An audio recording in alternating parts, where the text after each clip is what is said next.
The next presentation is status and trends of adult Chinook salmon and Coho salmon in the Scott River by my father, Morgan Knechtle.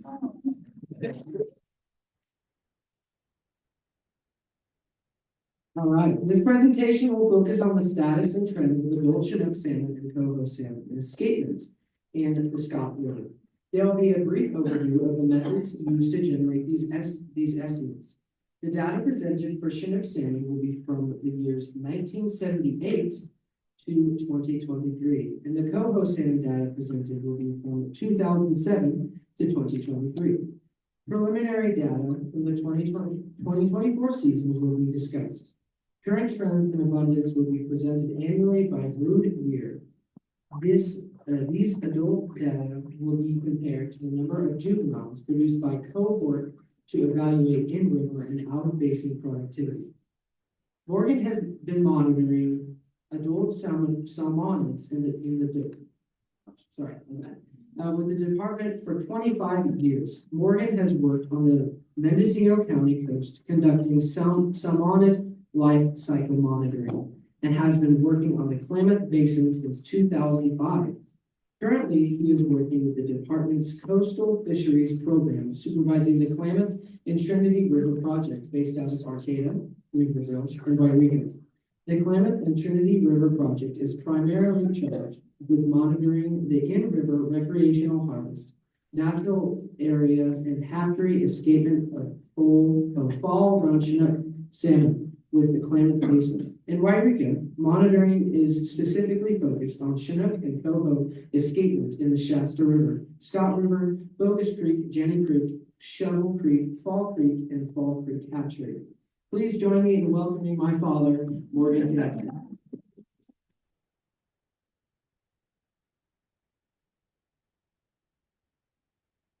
Well, thank you. That's kind of a new and different intro for me anyway, so thank you again. Looking around the room, see a lot of the familiar faces and folks that have spent a lot of time thinking about the Scott River for many collective years. So it's impressive to see just sort of an effort like this. Thank you, Sharna, for pulling this off, and the Watershed Council for inviting me and giving me an opportunity to share some of the information that we've been collecting over the years. And I was trying to think back on my way over this morning that when I walked in the doors, I was thinking to myself, wow, this is really different than some of the first years that I remember presenting at, in the back room at Bob's. It's definitely changed a bit. So thank you. And as the science continues to move forward, we're gaining additional interest in this important place on the earth, and so I feel very fortunate to be able to share this information with you guys today. So let's see here. So I have not used this little tool here, so I'm going to do my best with it. I'd like to start off with a picture at the mouth of the Klamath River. We're focused here on the Scott River, of course, but this is a pretty magical place.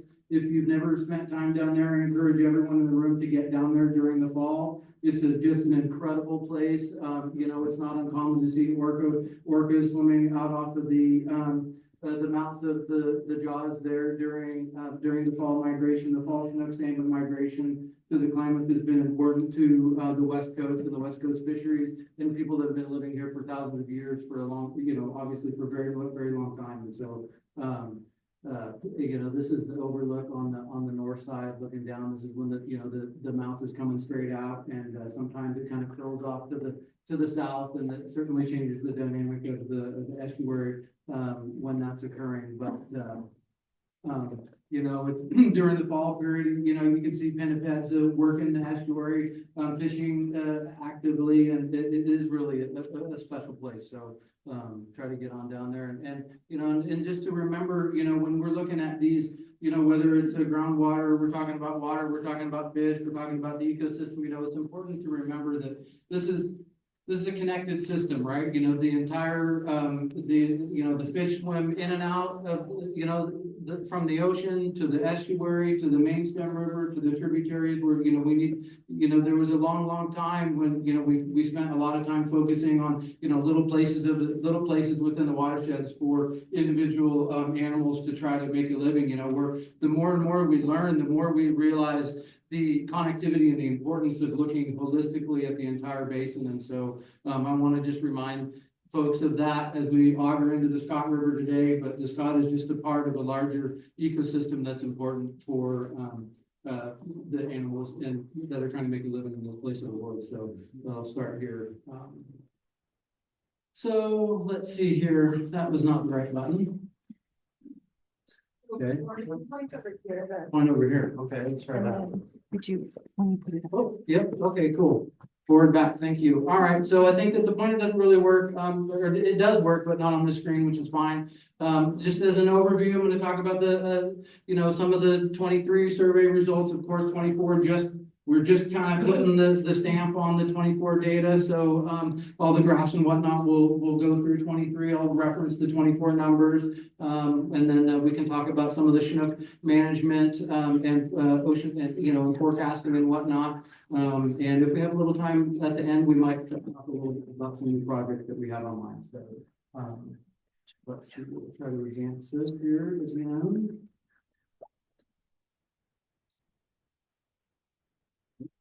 Oh, there we go. Okay. Some of the annual goals that we're interested in. Some of you have seen this presentation or something similar to it in years past, so there would be some similarities, but we're adding some new data to it. So some of the things that we're most focused on are, the run timing, the abundance, the sex composition, the hatchery contribution rates, and the age structure for these populations. There's a nice picture of a male Chinook from the Scott River from the years past. Oh. Still trying to figure this thing out. To see, I saw a number of the faces in here. I know our past survey crew members have been out on the ground helping collect data. So thank you for all of your efforts over the years. One of the primary methods for estimating abundance that we utilize is the spawning ground survey. We essentially carve the main stem river up into 16 different sections, and we go out and we walk them once or twice a week and collecting information out there to help with the abundance and age structure and hatchery contribution rates and whatnot. So there's a couple pictures, some otoliths up in the upper right hand corner. We spent some time talking about those over the years in terms of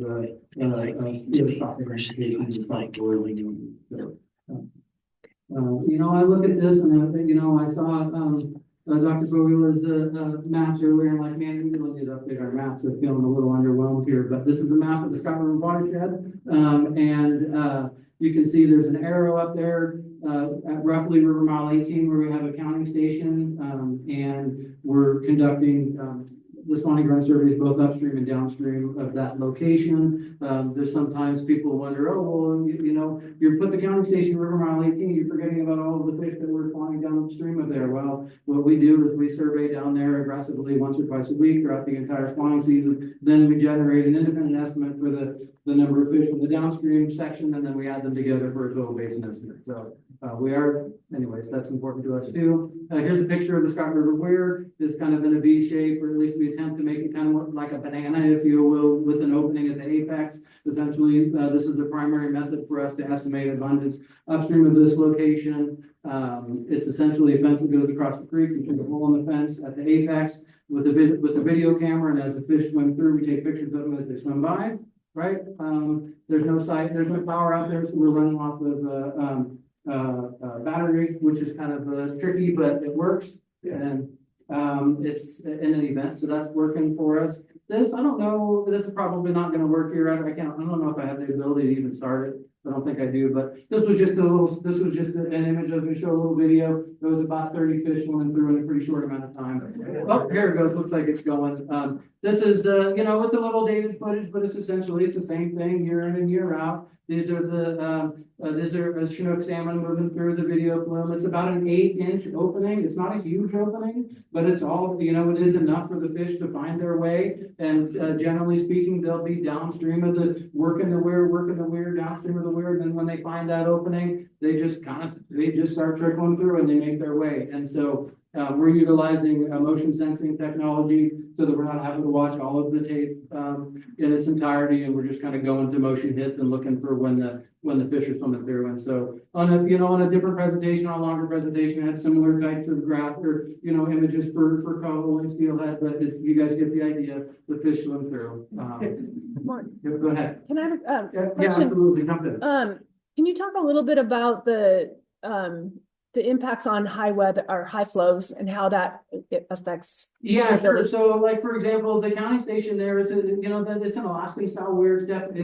We consider a low water weir. It does an excellent job counting fish in, sort of low to moderate flows, but it does a very poor job counting fish in high flows. So we have, I think in the next presentation that's sort of after this, I got a picture of it, but essentially, like, for example, we had to utilize the sonar camera this year. This is a video camera. And so when we anticipate the flows being really high and this particular weir structure being compromised, if you went out there this year in, late November, you would have seen about a 50-foot opening, a big giant gap in the weir line where we removed all of the pickets. I say we very loosely. We set up a sonar camera that beamed across that 50-foot opening, and that sonar camera is able to count fish in zero light, high turbidity, and then we are able to utilize use some math and apply the species composition from the videography from before and after the sonar period and apply species comp to the sonar images, because essentially the sonar is very, very good at counting bodies, but you can't speciate from it. It's essentially a squiggly line that goes across the computer screen, and it does a very good job of counting salmonids. And you can discriminate between like salmonids and sturgeon and lamprey and sunfish and beavers and bears. You can distinguish between the large body form changes, but not the subtleties between like a Chinook, Coho, and a steelhead. So we have to utilize other methods to apply species comp to that. And so right at the front edge of the Coho run this year, we had the sonar camera run. So hopefully that helps, Sharon. Yeah, thank you. Yeah. Okay. Now I did something bad. Let's try this again.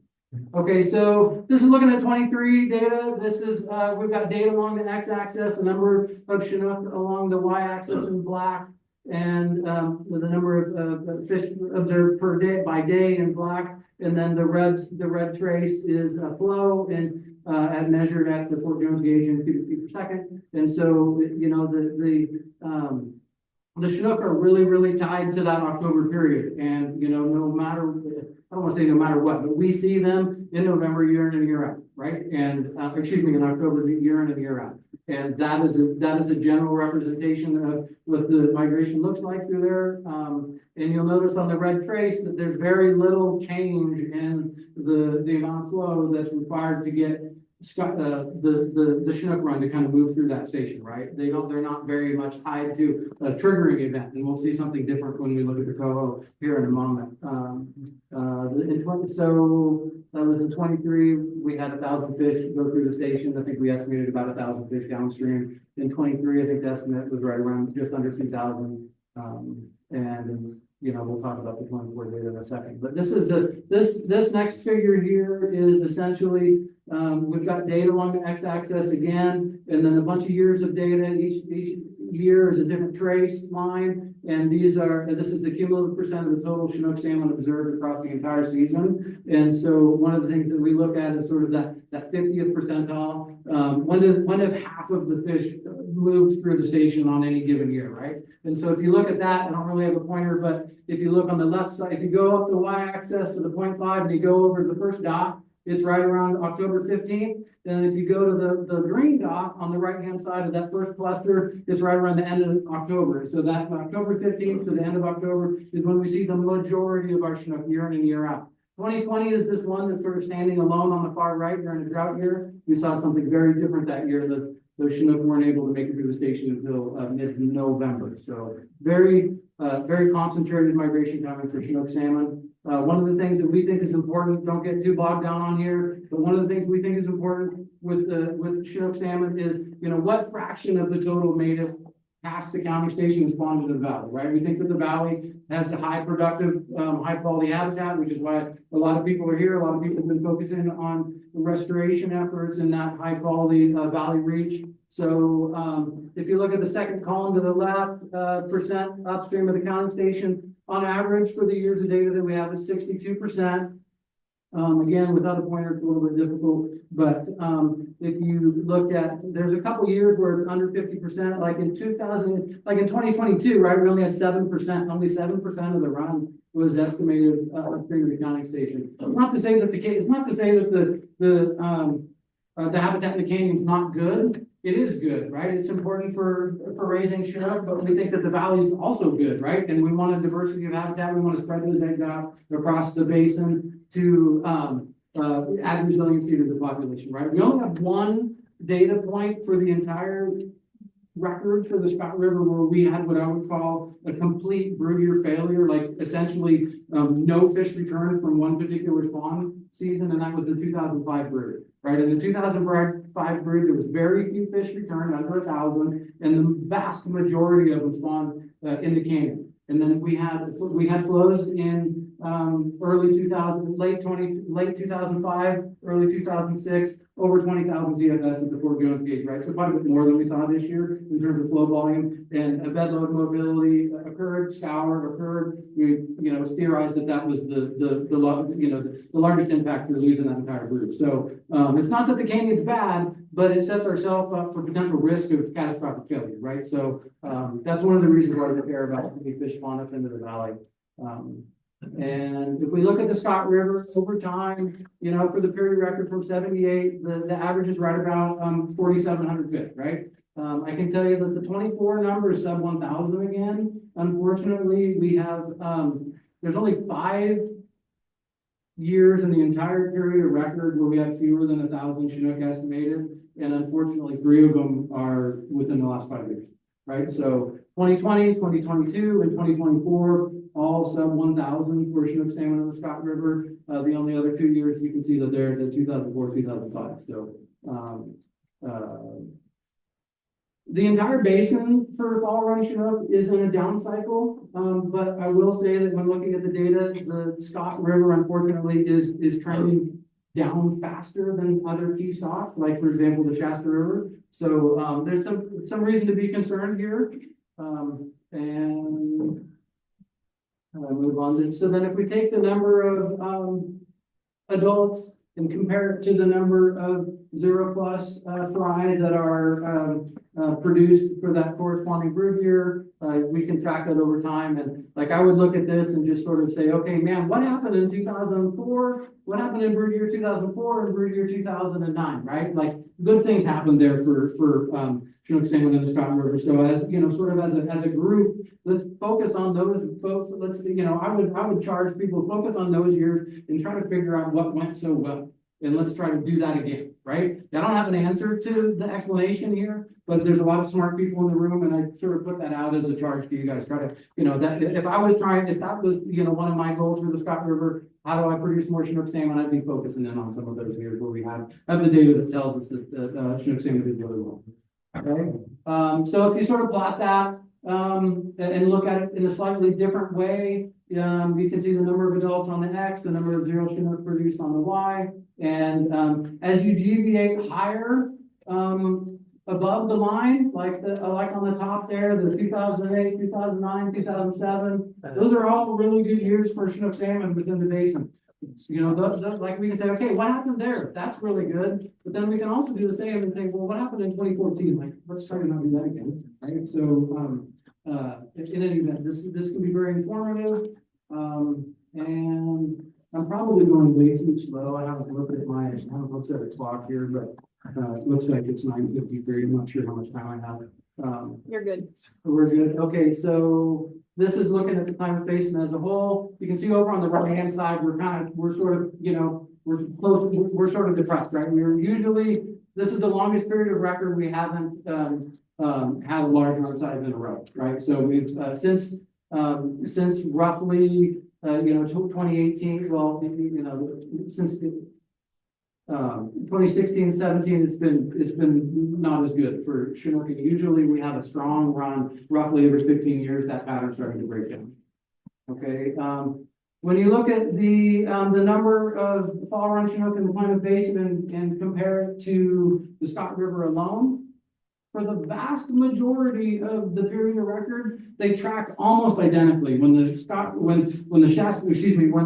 Klamath River goes up, so does the Scott River. When the Klamath River goes down, so does the Scott River. And that's, I would say, true for almost every single data point from 1997 through 2017. And then in the most recent years, that relationship is starting to break down. And that is cause for concern. We should be thinking about that and trying to understand why, right? And so it makes sense for an animal that spends the majority of its life in the marine environment that these populations would track almost identically. And the fact that they're not in the most recent years is, again, something that we as a group need to think about and try to figure out why and understand that better, okay? So this is this table right here. This is the only 2024 data that I have in the entire presentation. So I guess I guess if you look down on the 1, 2, 3, the fourth line down, you'll see Scott River for, and then on the far right, it says 875. So we estimated 875 fall run Chinook in the Scott River for 2024, right? Again, I mentioned it before, sub 1,000. Although again, the entire basin was down. If you look in the far bottom right-hand corner, 43,640 was the basin total. And you know, just for a little context, the long-term average for the basin about 120,000, right? So we're down quite a bit.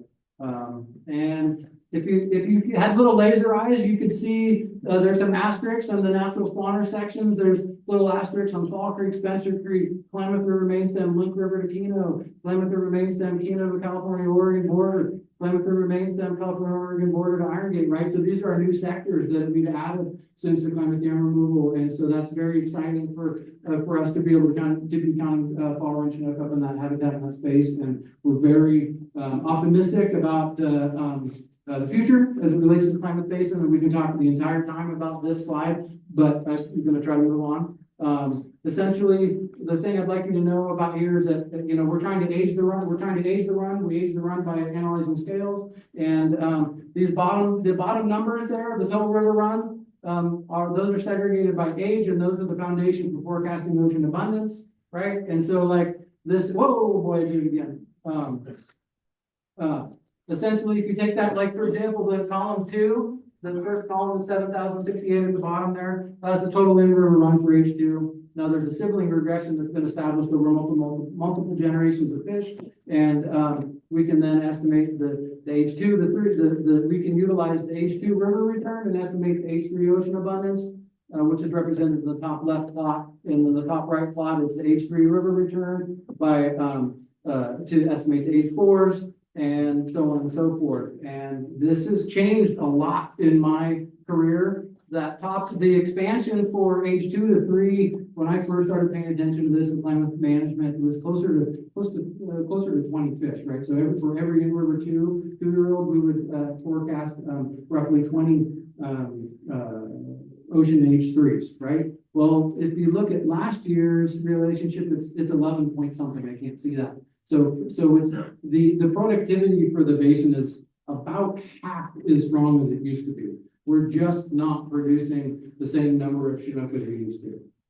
And so that's a challenge, right, for us all. And you also notice that like we've got almost 50 years of data, but there's only 10 brood years represented here. That's because we're dealing with the changing environment, and we're only leveraging the last 10 brood cycles in this analysis because the long-term data sets are not doing as good a job of predicting the current state any longer, right? So we've truncated the data set. We're not using 47 years worth of data, we're using 10, right? Because the most recent 10, because, well, the world has changed, okay? And then it ultimately gets us to some management stuff. And, this essentially in the middle block there, that's the Klamath River Falls Chinook. And, for folks that are really interested in Klamath management, we are like we're right on the kickoff of that season. There's there's a bunch of public meetings coming up over the next month and a half. One in Santa Rosa next week. I'll be giving a talk on the Klamath data next week on the 26th.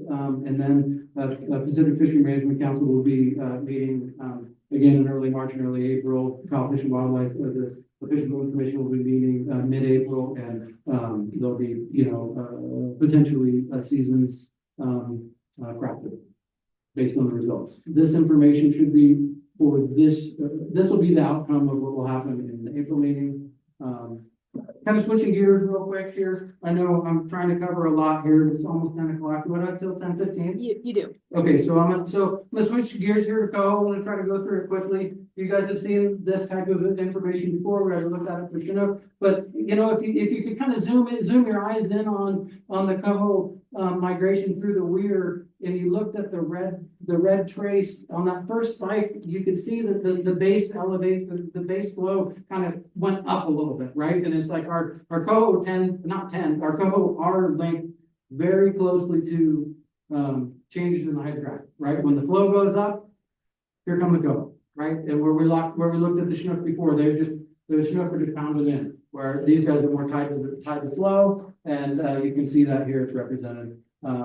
And we look at the same graph that we looked at before for Coho. Point being, instead of having the Chinook, when we looked at this for Chinook, there was about a 15-day window, and when we look for Coho, it's about 2 months, right? These, depending on when those winter storms come, is when those fish migrate through and up into the valley and into the tributaries. If we look at the number by return year, we see this oscillation. Usually we look at this by brood year. I can tell you the 24 data point will be over 1,000 fish, right? So we had another great Coho return to the Stark River, over 1,000. I went back through the data set, and it's kind of fascinating to me, but this year was only the second year that I could find where the Stock River Coho salmon outproduced the fall run Chinook, which is kind of impressive and telling, right? So that's an interesting piece for me. We can look at the adult estimate and the number of yearlings that are produced roughly a year and a half later, or not produced, but are counted roughly a year and a half later in the downstream migrant traps.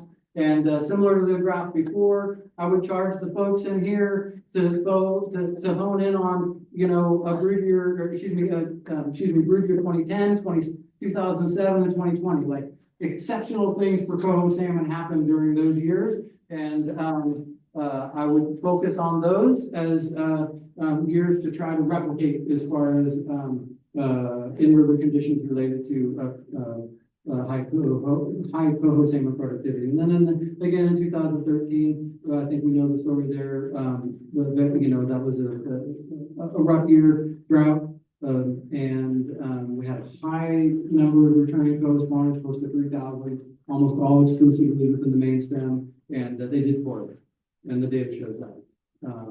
Okay, so now I'm just going to try to walk through a couple of slides here. Now we can take the number of adults that come back and compare it to the number of yearlings and look at it over time. And essentially, if we let's just look at the very top row. For brood year 2024, the smolt year was 2006. The point estimate for the smolts were almost 100,000, 95,815. Those fish then returned as H3 in 2007, H2 in 2006. We add those returns up, we get a total, and then we can estimate percent smolts survival, right? We can do that in a bunch of years, and over time, the average of that is about 5.78. If you go to the literature and you look at, what's out-of-basin survival for Coho salmon, that's within the range right there, right? So these animals are working, they're operating similarly to other places within their range, okay? And you can see there is a wide range in there. you know, anywhere from, 1 to 12%, which is kind of what the textbooks say, 1 to 12%. And that's what we see here. Then this, so if you average them all up, if you exclude the 2009 data point, which is we acknowledge there's problems there, you end up with the 5.78 coefficient, if you will. Okay, so let's just try to remember that number for a second. And then if we look at, if we sort of turn that on its head and say, okay, well, how are fish survive or being produced within basin, right? We just kind of looked at how are fish surviving out of basin, how are they looking in basin? If we do a very similar analysis, we can say that on average, there's about 54.03 yearling smoked Coho salmon produced for each returning adult female. Okay, and so if we remember, the 54.03 is kind of a coefficient. And oh boy, I like that one. So yeah, why does this matter? This is all just a bunch of numbers. Well, if you take those two coefficients, the 54.03 smolts produced per female and the 5.78 average out of basin survival, and you kind of just play with some numbers, that's impressive, right? So that's so we start with if you started with 32 females and you went 1, 2, 3, in 3 generations, you could produce 1,000 fish with those coefficients, right? 975. So that's level. You guys are doing a good job raising Coho salmon, right? And so I would encourage, and so that's good. We're gonna talk about it a little bit more here in a second. If you take it just as a baseline, if you took 100 females and you had the same amount of basin survival, you'd only need to produce 34.6 smolts per female to produce 200 adults, right? So that's flat. That's like, so anytime, and that's sort of the measuring stick that I would use if I'm kind of looking at how are Coho salmon being produced within the basin. I say, okay, well, as long as we're above 34.6, and we have the same out of basin survival, we should be seeing population growth. Okay. And if you take that sample number, if you put those made up numbers onto a graph, that's what it looks like. And then if you split the adult Coho data into its individual cohorts, and you look at them on a 3-year time stat, and you look at the third cohort from 2009 to 12 to 15 to 18 to 21, they look drastic, kind of from my perspective, they look pretty similar, right? So it's like and I believe that helps, maintain some credibility. It's like, okay, man, this is kind of working, man. The monitoring is kind of working, and the Scott River again has an incredible capacity to produce Coho salmon. And then I threw some steelhead data in there just to kind of show that we're just touching the tip of the iceberg on the steelhead monitoring. So I think I even removed the estimate slide because it's just, we're not doing a great job on steelhead. That's just the fact of it. I think probably doing okay on time. I just want to say special thanks to Aetna High. I see Jim Morris walked in. Thank you, Jim, for all the years of support at Aetna High. We've got the Watershed Council, the RCD, all the Scott River landowners, the spawning ground survey crews that have been out on the ground collecting the data. The rotary ski tracking crews that have been, freezing their hands for many springs and winters. The Curtat team for helping with some of the analysis, and PFMC for their data analysis and projections as well. And I think that's probably close to time for me. And if anyone has any questions, I'm happy to take that now or later or any other time. So I see Greg first, and we'll go here. Morgan, those drones like been banging on. Okay, But salmon have adapted over time to one of their key survival traits is abundance. It's abundance that perpetuates the species, and we're dealing with all kinds of aspects of the things that salmon need.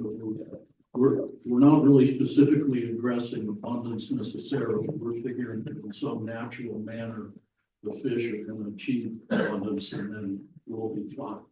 But we don't seem to be directly addressing that like some of the tribes in, the Nez Perce tribe, the Yakima tribe, the Kiowa tribe, and giving the salmon a helping hand with that, with, like off-stream hatch boxes or things like that.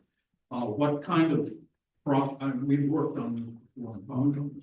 Is there any progress being made in California along those lines, or we abandon it or decided it's just not that good, even though there's widespread success over with phenomenal products. Yes, and no, good question, Rick. I appreciate that. And I'll just, I respond by saying that, you might have heard people use the acronym RSI, Remote Stream Side Incubator. That's sort of a tool that's being, it's in vogue right now, right? You know, I know that we've talked a lot about the, moist air or whatever, the ejection. Yeah. Tool, I forget what that was. Well, there's other stuff You know, now. there's others, but the remote stream side incubators are being, that is a tool essentially where you take the fertilized eggs, put them into a little hatch box, put them on the stream side, and then allow them to, essentially, rear their entire life, in the natural environment, right? They would hatch and kind of, spread out and disperse on their own, and there's, it's being utilized right now, I would say, as an experimental phase, not at scale. Right, and so there's a number of Coho projects over on the Trinity side. They're trying to get a Coho project off the ground they're trying to get a Coho project off the ground in the Shasta River right now. You know, we're limited on the egg source, right? I mean, there's only so many animals to kind of pass out, right? So And we're making progress, and whether it ever gets implemented at scale is yet to be determined. Oh, we just need a little help in here. Yeah. Follow-up question? Yeah, so, Doesn't it narrow, I'll do it loud. Okay. Doesn't it narrow the genetics? Whenever you select fish, you mathematically narrow the genetics. so there's a major problem, there's a major risk associated with providing competitive advantage to a subset of the population, and that's a concern that would have to be addressed, right? And that's one of the big hurdles associated with our RSI project. Yeah, thank you. Yeah, thanks for the chair. Another question here. On that one, On that one chart that had the microprint. Oh, yeah. I saw some data and I wasn't able to find the other half of it. And one of the questions I had was, I forget the term you used, but how many fish were taken by, by private, and then Oh. how many were taken by the tribe and things? Uh-huh. And you flipped it right at the last second, and it looked like the takes for the tribal thing was almost half of what the total number of fish that were counted. And I just wanted to know whether that was accurate, or I looked at the wrong microscopic line. So, yeah, let's see here. Up at the top, it says like 4,800, and then down on how many fish were taken. Yeah, so I don't have a good pointer here, but essentially, what we have at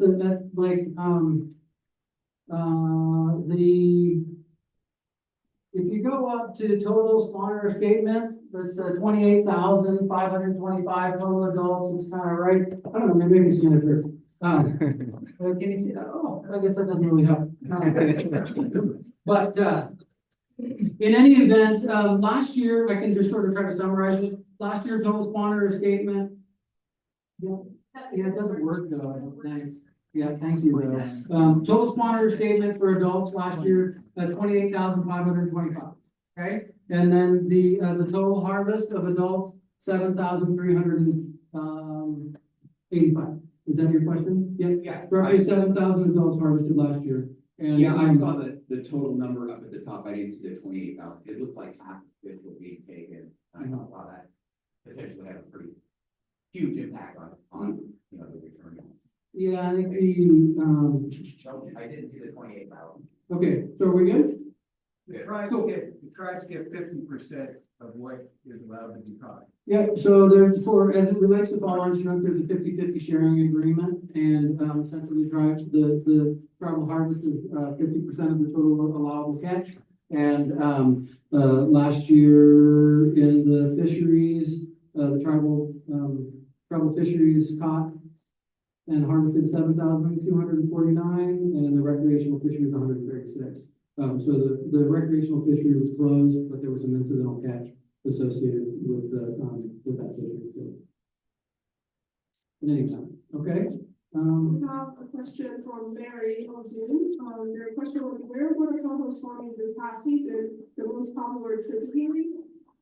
What were the most popular tributaries for spawning for Coho salmon last year? Was that the question? Well, I'm probably not the best person in the room to answer that, but I think there's other experts that can. Sounds like Eric might be talking about that later. And so I'll just say, please be patient. Any other questions before we sign off? Flip? Oh, On the ups and downs of populations, the Coho don't seem to be following the same pattern as the Chinook, is that correct? well, I mean, I only gave you guys part of the story. We don't have too much, we didn't have quite enough time to look at each individual group here, but you'll see that like, they're like, for example, that 2013 brood year for Coho was showing the exact same, growth trajectory, and then 2013 hit, and it went back down to just a few hundred, right? So there's I was trying to keep it positive. Last question.